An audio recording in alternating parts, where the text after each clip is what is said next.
না তো আমি মনে করি ভগবানকে পুজো করা, ভগবানে বিশ্বাস রাখা অবশ্যই উচিত।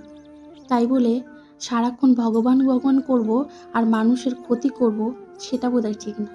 যাই হোক, তার আগে বলে নিই শাড়িগুলো কেন বের করেছিলাম। আচ্ছা, দুটো শাড়ির মধ্যে ভাবছিলাম কোনটা পরবো। তারপরে বাইরের দিকের ওয়েদার দেখলাম এতটাই খারাপ অবস্থা, বৃষ্টি হচ্ছিল, তার মানে রাস্তায় কাদা হবে। তাই বললাম এই শাড়িটাই পরে নিই, সাদা শাড়িটা। এটা নর্মাল, আর এটা হচ্ছে অনেক পুরানো হয়ে গেছে।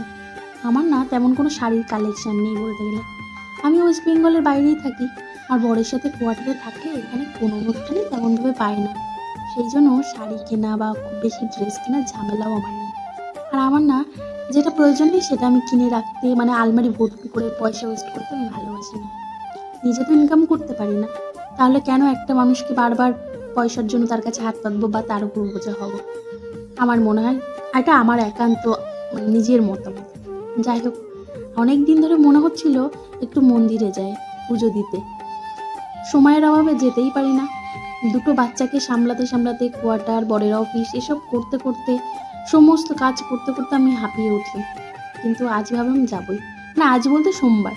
সেই দিনকে পড়েও গেছিল সোমবার। আর সত্যি বলতে শ্রাবণ মাসের প্রথম সোমবার।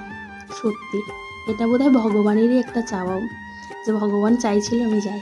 যাই হোক, যেহেতু সোমবার পড়েছিল, আর শুনলাম শ্রাবণ মাসে নাকি সবুজ চুল করতে হয়। আমি কিন্তু শ্রাবণ মাস পালি না, জানি না কি নিয়ম আছে, সেটাও আমার জানা নেই।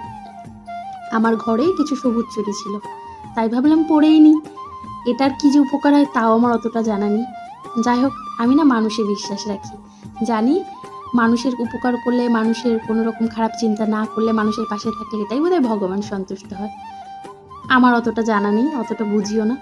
যাই হোক, এখানের মন্দিরটা না খুব ছোট। আমাদের ক্যান্টিনের মধ্যে অনেকগুলো মন্দির আছে ছোট ছোট, তবে আমাদের এই দিকটা মন্দির নেই, আমাদের ওই অন্য দিকটায় যেতে হয়, খুব বেশি দূরে না। আর পুজো তো তাড়াতাড়ি হয়ে গেছিলো, তারপরে দিয়ে চলে এসেছিলাম ঘরে। আস্তে আস্তে দেখো একটা অন্য রাস্তা দিয়ে এসেছি, কাদা দেখো কি। তারপর পুজো দিয়ে না সত্যি মনটা ভালো লাগছিল, মনে হচ্ছিলো আরও কিছুক্ষণ বসে থাকি।